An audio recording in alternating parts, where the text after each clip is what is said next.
यारों हिंदुस्तान पर पाकिस्तान हमला होगा पैमान दायो खबर और इकबल खबर बसम कल जेल क्यों सफा सफा वायम कनी सिमाऊ निसा पजेल के आगा उलमा आगा तुलमा कसम पर अल्लाह कुरान में मखितरे अगई बदा दुआगा निकोली या अल्लाह पदे मुल्क द हिंदुस्तान हमला वाला मुंग बदे हिंदुआन फौज मरगिरी गिरजू दखल फौज मरगर क्या न कहू दुम रजुल्मु नशी दा कुरान में तमखी तक दरोग वर के वाम मां के भाई। इस समय पर एक तरफ से हिंदुस्तान पंजाब प्रांत को पहले हुए हैं और दूसरी तरफ बलूचिस्तानियों ने वहां के पाकिस्तानी सैनिकों को खदेड़ना शुरू कर दिया है, पकड़ पकड़ करके मारना शुरू कर दिया है। अर्थात हिंदुस्तान और बलूचिस्तान दोनों ने मिलकर के पाकिस्तान को आगे से और पीछे से हल्ला बोल किया हुआ है। पाकिस्तान का आगे से भी और पीछे से भी दोनों तरफ से हल्ला बोल होना लाजमी है। इमरान खान साहब आपका सिर्फ पीछे से हल्ला बोल हुआ है, अभी आगे से हल्ला बोल काटना अभी आपका बाकी है, लेकिन आपकी कंट्री, आपका देश, उसका दोनों तरफ से हल्ला बोल करके अल्लाह अल्लाह करवा दिया गया है। मिसाइल हो सकता है कि यूपी, उत्तराखंड या नॉर्थ स्टेट तक ना पहुँचे या साउथ इंडिया तक ना पहुँचे, लेकिन वहाँ जो आपके घर के आसपास रहने वाली ये जालीदार टोपी वाली मिसाइल्स घूम रही हैं, इनसे आप कैसे बचेंगे? इसके लिए आपके पास में एक ही विकल्प है, वो है 2.5 मोर्चे का चक्रव्यूह, जो सीडी जनरल रावत जी ने युद्ध के समय पर कहा था कि इस आधे मोर्चे से हमें बचना है, इस आधे मोर्चे से हमारा युद्ध है। आम नागरिक बॉर्डर पर जाकर नहीं लड़ सकता, आम नागरिक को लड़ना पड़ेगा अपने देश के अंदर छिपे हुए इस आधे कटे खतना मोर्चा से, और इस खतने मोर्चे की पहचान करना, उसको किस प्रकार से न्यूट्रलाइज करना है, समाप्त करना है, ये सारी की सारी चीज़ें हमें आनी चाहिए आपके देश के अंदर। ऐसी जो मिसाइल्स घूम रही हैं जिनको मेटल डिटेक्टर या बम डिटेक्टर भी डिटेक्ट नहीं कर पाते। दोस्तों, पनौती भास्कर ने कभी के टाइम पर ये कहा था आगे से और पीछे से हल्ला बोल।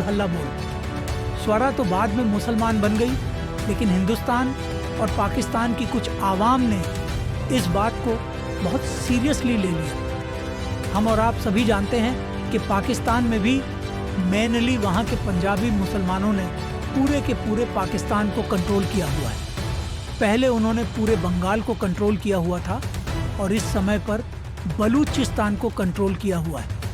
बंगाल का क्षेत्र तो 1971 में अलग हो गया था, लेकिन बलूचिस्तान अभी भी बचा हुआ है। इस समय पर एक तरफ से हिंदुस्तान पंजाब प्रांत को पहले हुए हैं और दूसरी तरफ बलूचिस्तानियों ने वहाँ के पाकिस्तानी सैनिकों को खदेड़ना शुरू कर दिया है, पकड़ पकड़ करके मारना शुरू कर दिया है। अर्थात हिंदुस्तान और बलूचिस्तान दोनों ने मिलकर के पाकिस्तान को आगे से और पीछे से हल्ला बोल किया हुआ। यह नारा दिया था एरा की सबसे बड़ी पनौती स्वरा भास्कर ने, लेकिन आज हिंदुस्तान और बलूचिस्तान उनका धन्यवाद प्रस्तुत करना चाहता है कि आपने इतनी बड़ी स्ट्रैटेजी बताई आपके अब्बा जान देश पाकिस्तान को पेलने के लिए। इसका हम आपको तहे दिल से धन्यवाद पेश करना चाहते हैं। अब हम बात करेंगे बलूचिस्तान और भारत के संबंधों के विषय में। देखिए, बलूचिस्तान 1947 में कभी के टाइम आज़ाद होना चाहता था, एक स्वतंत्र राष्ट्र बनना चाहता था। जिस समय पर ब्रिटिश राज यहाँ पर था, उस समय पर खान ऑफ कलात नाम से एक रियासत हुआ करती थी और उसके मालिक हुआ करते थे मीर अहमद यार खान। ये चाहते थे कि नेहरू जी मेरा साथ दें और मैं एक अलग राष्ट्र बन जाऊं, लेकिन नेहरू जी को ये लगता था कि हमारे और पाकिस्तान के संबंध बहुत ज़्यादा खराब हो जाएंगे, इसलिए मैं इनका साथ नहीं दूंगा।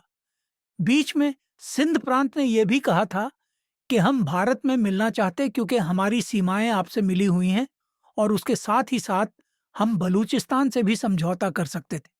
बीच में पंजाब प्रांत बच जाता जिसको कभी भी हम तोड़फोड़ करके फेंक सकते थे। लेकिन हमारे विजनरी प्रधानमंत्री नेहरू जी ने न केवल पीओके पाकिस्तान को दिया, न केवल सियाचिन उठा करके चीन को पकड़ ढह दिया, बल्कि जो देश हमारे साथ में मिलना चाहते थे, कि जैसे ही भारत ने ऑपरेशन सिंदूर चलाया, उसमें डेनियल पर्ल का जो हत्यारा था वो मारा गया। इजराइल और अमेरिका साथ साथ फ्रांस और रूस इन सब की जो बोलती थी वो बंद हो गई। वो भारत के साथ में खड़े, भले ही उनके आपस में संबंध कैसे भी हो, लेकिन चाइना इसमें इंटरफेयर करेगा।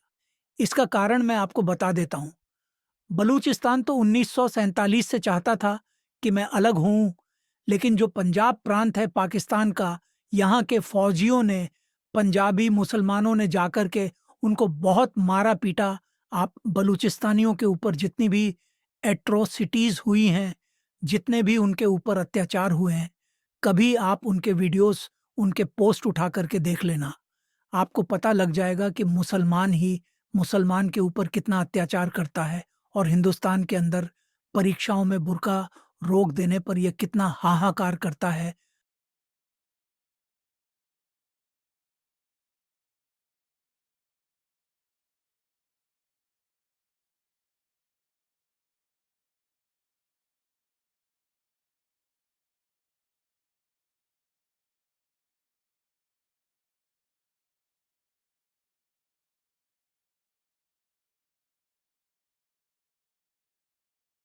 आज तक एक हिंदुस्तानी मुसलमान ने बलूचिस्तान में मारे जाने वाले मुसलमानों के विषय में एक वर्ड नहीं बोला है। बलूचिस्तानियों का दर्द यदि कोई समझता है तो वो है बलूचिस्तान की जनता। लेकिन उसके साथ में आज हिंदुस्तान थोड़ा सा कोऑपरेटिव है, और ये सारी चीज़ें एक बहुत अच्छे नैरेटिव के साथ में घटित हो रही हैं। अब हम समझते हैं बलूचिस्तान का जो क्षेत्र है वो है क्या। इनकी बलूचिस्तान है, इनके गोत्र, दरअसल इनकी अफगानिस्तान से लगा पूरा का पूरा रहन सहन, पूरा क्षेत्र, इनकी चेहरे, ये जो क्षेत्र है सब कुछ अफगानिस्तान के कल्चर के साथ में ज्यादा घुलता मिलता है। अफगानिस्तान की जो पहले से प्रांत है पाकिस्तान को हमारे इंडिया की तैयारी में बैठा हुआ के साथ में ज्यादा इस समय पर आप अगर देखेंगे पिछले 5-10 साल का इतिहास उठा करके, तो बलूचिस्तानियों ने कहीं इनकी ट्रेनें हाईजैक करी हैं, इनके सैनिकों को मारा है। वहां पर इनका जो आंदोलन है वो बहुत ज्यादा उग्र हो गया है। और इसका कारण क्या है? हमारे विजनरी प्रधानमंत्री नेहरू जी के द्वारा जो चांदी के कटोरे में पेश किया गया था पीओके, उस क्षेत्र से निकलते हुए जो ग्वादर पोर्ट पर पहुंच रहा है, सी पैक यानी कि CPEC चाइना,